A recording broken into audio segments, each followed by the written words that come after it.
Victoria Emerton, and today I'm delighted to be joined by Stuart Bowman, Development Director, and Rob Sinclair, Business Development Manager at Dalkia Energy Services. Welcome, Stuart and Rob, to this podcast. Good morning. Nice to be here. So Dalkia will be exhibiting at Healthcare Estates on stand B20, and Stuart will be giving the presentation with the title Sustainable Healthcare in Action, How Decarbonisation at North Tyneside General Hospital Aligns with Prevention-Based Care.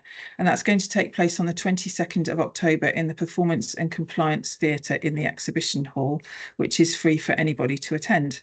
So we're going to be talking a bit about that presentation today. So first of all, why does prevention is better than cure apply to the way that NHS estates are managed?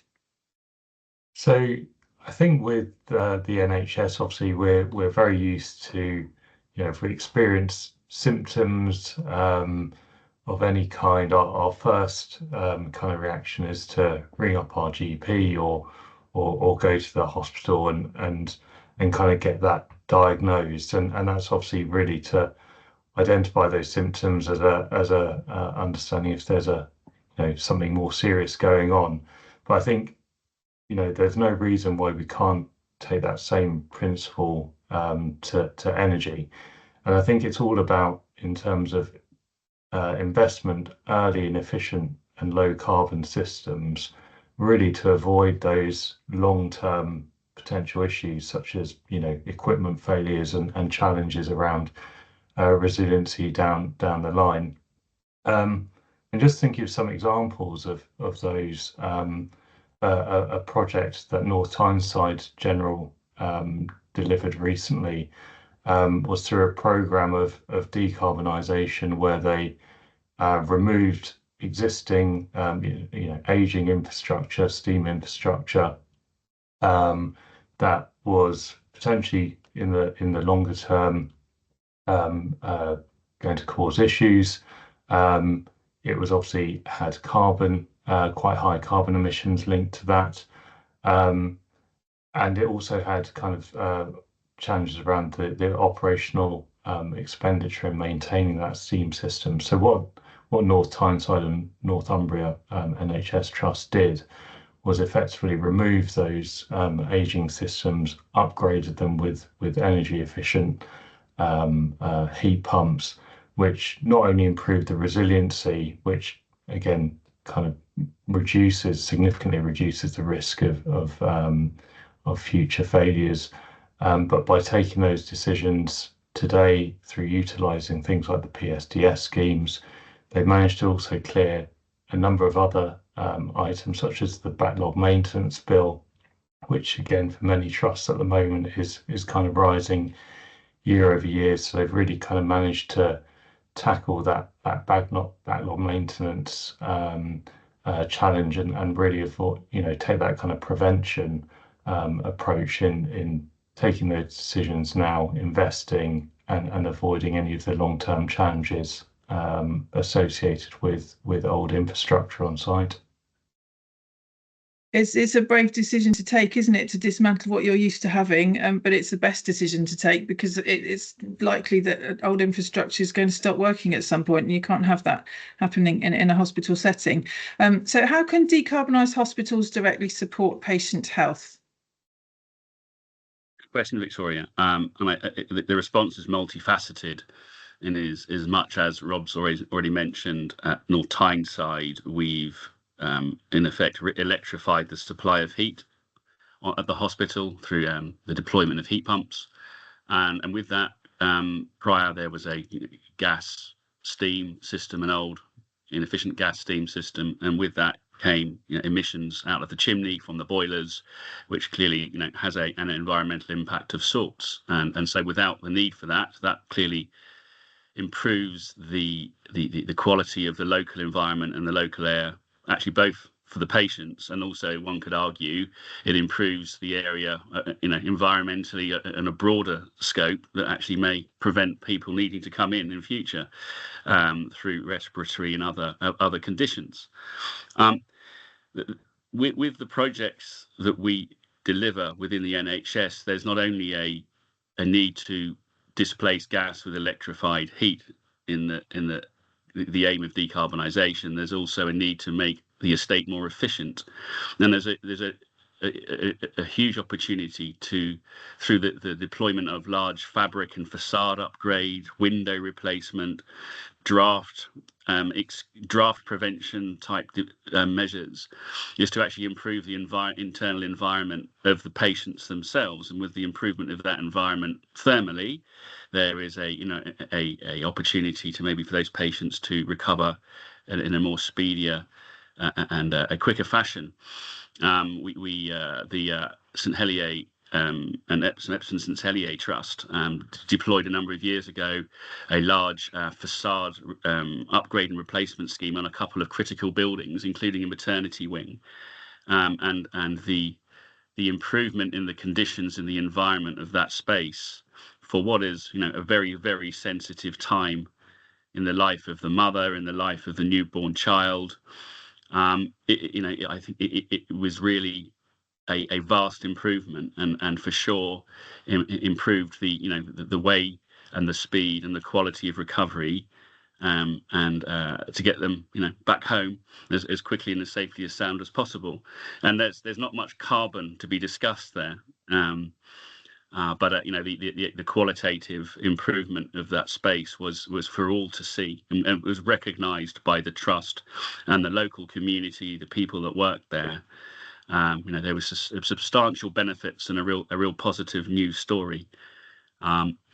And there's also, with demand side energy use, we have lighting, there is heating in the space, there's ventilation, and all these systems need to be controlled and run. And again, our projects will have interventions on optimizing control, maybe optimizing how those systems work, replacement of lighting. Again, all contribute to a better visual and thermal comfort for everyone that uses it, not just patients. And I think the clinical staff that work there will also see a benefit environmentally, which again has a knock-on, I think, to the care the patients get. So there are lots of wins for sure. And I think the last facet is to do with again, Rob alluded to it in his previous response around the resilience of infrastructure. And so our projects with all the NHS that we work with have a benefit around offsetting major critical infrastructure backlog risk, improving resilience of infrastructure, of power, of heat, of light. And again, that downtime is not an option in the NHS, as we know. And so we've, the projects a lot of the projects the NHS are delivering also, I think, really enhance and improve that. Yes, it's a multifaceted topic, isn't it? Prevention is better than cure is the theme of healthcare estates this year, and we're talking about preventing all sorts of things: extended hospital stay, infrastructure collapse. There's two sides. There's health, and there's performance of the healthcare estate itself. And so you maybe look at health in one hand and money in the other. So do you think investing in energy infrastructure is more about saving money than health outcomes? How do those two things sort of sit together? I think they're not kind of mutually exclusive. I think the two very much go hand in hand. So because the projects and certainly more recently through things like the PSDS funding, and now we've got Green Heat Network funding coming online, as well as other schemes such as HNES as well, the heat network optimization scheme. There's kind of lots of ways of now kind of investing in the infrastructure which reduces costs, and that can be reinvested back into the hospital estate. But I think for every pound that is saved within the NHS through estate improvements, is actually opportunities to reinvest that back into clinical services and frontline services as well. And again, the way that Stuart's mentioning, I've mentioned in the previous questions, but the reference to resilience and things like backlog maintenance all tie back into health outcomes, because if you've got poor infrastructure or poorly maintained infrastructure on site, if you've got the boilers are down, for example, the heating's not on, or the ventilation's not working in theatre units, that leads to cancellations of operations. It means, again, as Stuart alluded to in one project, it means that the patient experience is worse. It means that recovery times lengthened, and all of this has knock-on impacts into the hospital performance and the patient kind of outcome in terms of how quickly they get better. So again, we would never kind of say that, you know, it's all about just cost saving related to the energy infrastructure and carbon savings. There are material benefits that a hospital or trust can have from investing and maintaining their energy infrastructure, which will feed, you know, and impact patient outcomes directly. Yeah, and we want people to get better and do it in the most carbon neutral way possible, don't we? So here's a big question. How do resilient, efficient energy systems support NHS continuity of care? That's kind of looking at it from quite a high level. This is the real key non-negotiable as far as the NHS is concerned, and absolutely. And this is about not only resilient supply of energy and resilient operation of energy assets during normal use, but also when we're constructing projects, when we're building quite complex infrastructure interventions, improvements, upgrades. There's a real mandate placed upon us on the maintenance of all services at all times during construction, and so that requires a considerable amount of liaison, coordination, collaboration with the trust estates team, the engineering team, the clinical teams, and so we have to be properly planned, with no surprises, that any shutdown that we may require on infrastructure is covered by other temporary resilient resource or other systems that are already in place. So that it's a non-negotiable throughout the life cycle of the value chain of the work that is done within the NHS. For the engineers watching this podcast, the Health Technical Memorandum, which is the go-to for all the engineers in terms of compliance, is very clear and on the need to provide a resilient system. So that is resilience in terms of heat pumps or boilers, for example. If there's two that are operating in normal operation mode, then you'll need another one just in case that one of the others needs maintenance, is failed, and also alternate fuel supplies. So typically on a typical gas energy centre, you'll have gas as the primary fuel and oil is the secondary. And so with the electrification of heat, it's thrown up some interesting challenges for sure. And I think depending on every hospital is the same but very different, and in infrastructure that really manifests itself in infrastructure. And so we'll have some hospitals where we're able to provide resilience on the electrical supplies to the heat pumps. So we have sort of different sources of electricity to maintain the heat pumps if the grid falls over. Other hospitals, the infrastructure doesn't really accommodate that. There's a huge potential cost to enhance electrical resilience to support heat electrification. So we may actually retain some of the existing fossil fuel boiler plant to back up the heat pumps in the event that there's a problem with maybe supply of electricity. And clearly, there are standby generators, and there's probably a lot more people watching this call that are a lot more knowledgeable than I am on this subject. But I think that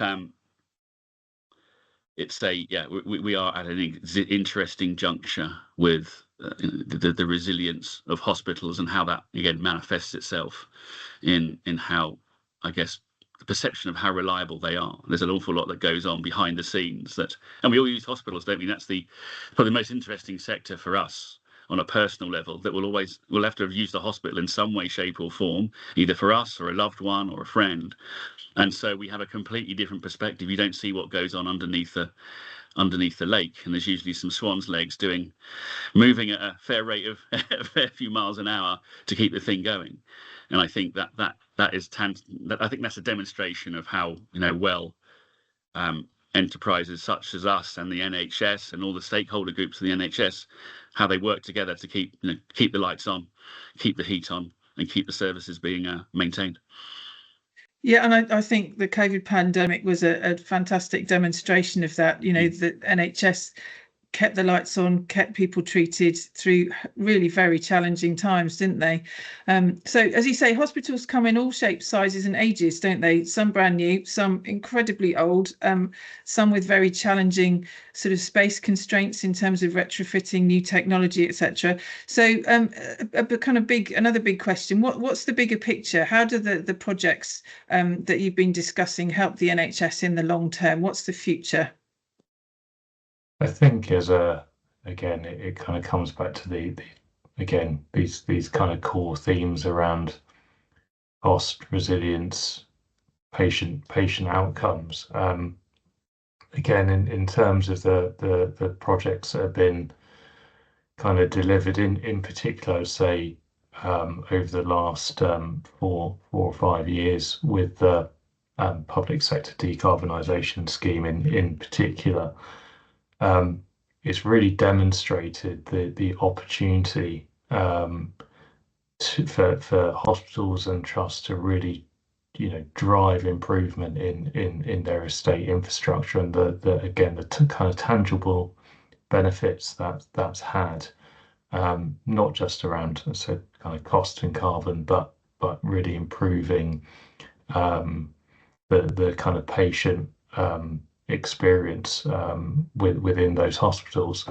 And in terms of, again, it can be as basic as some of the measures that we've done in some of the projects that Stuart's alluded to around lighting, through to the more kind of challenging infrastructure ones around de-steaming and installation of heat pumps. But what those projects have really proved is that, again, with that ability to provide the capital input, you can drive significant change and improvement. And kind of on a kind of longer term benefit, obviously the NHS has its 2040 and scope 1 and 2 emissions targets. Again, in the projects and the hospitals that have been successful in securing PSDS funding, some of those trusts have seen, up to and above, 80% reductions in carbon, and that's going beyond even the kind of 2032 carbon target that's been set. So I think it does just go to show how some of these projects, if you do that at scale across the NHS, which again is obviously a huge organisation, it was very challenging. But if you look at the case studies and the projects that have been delivered to date, I think it's been a phenomenal change in some of these infrastructure improvements. And again, that just comes through into now the improvements in resilience that they've got in terms of things like the local air quality. If you're removing big, dirty, old, inefficient boilers, replacing them with more efficient heat pumps, you're losing some of the things around NOx output. Obviously, there's less carbon as well. So there's really kind of tangible benefits at a trust and hospital level, but also again at a local level in terms of improved air quality, improved patient experience. And again, if there's a opportunity, which again hopefully there'll be future grant funding or other ways of tapping into private sector finance as well, which is obviously a bit of a hot topic at the moment. I think there is a real opportunity for the NHS as a whole to kind of drive significant change, which in the estate and infrastructure, which I said is going to have a material impact on patient outcomes. It sounds like there's a lot more to be discussed, which obviously is Healthcare Estates is a fantastic platform to do exactly that. And you're going to be talking further about the decarbonisation at North Tyneside in your presentation at Healthcare Estates on the 22nd of October. So that's it for this episode. I've really enjoyed this one. Really interesting. I hope everyone watching has learned a lot from it as well. So thank you, Stuart and Rob, for joining me. Just to remind everyone that Dalkia will be exhibiting at the event on stand B20. You're both going to be around for both days of the show, aren't you? The 21st and 22nd. And I'm sure anyone can come along, find you in the aisles, have a chat, talk about, what they've done, what they're doing, what they'd like to do. So that's the beauty of all getting together in the same place. So just to remind everybody watching that the conference and the theatre programmes are live on the Healthcare Estates website. Registration is also live, and that web address is www.healthcare-estates.com. So thank you again, Stuart and Rob, for your time today. I'll look forward to seeing you in Manchester, and we'll see everyone else on the next podcast. Thank you very much. Thank you very much. Thank you.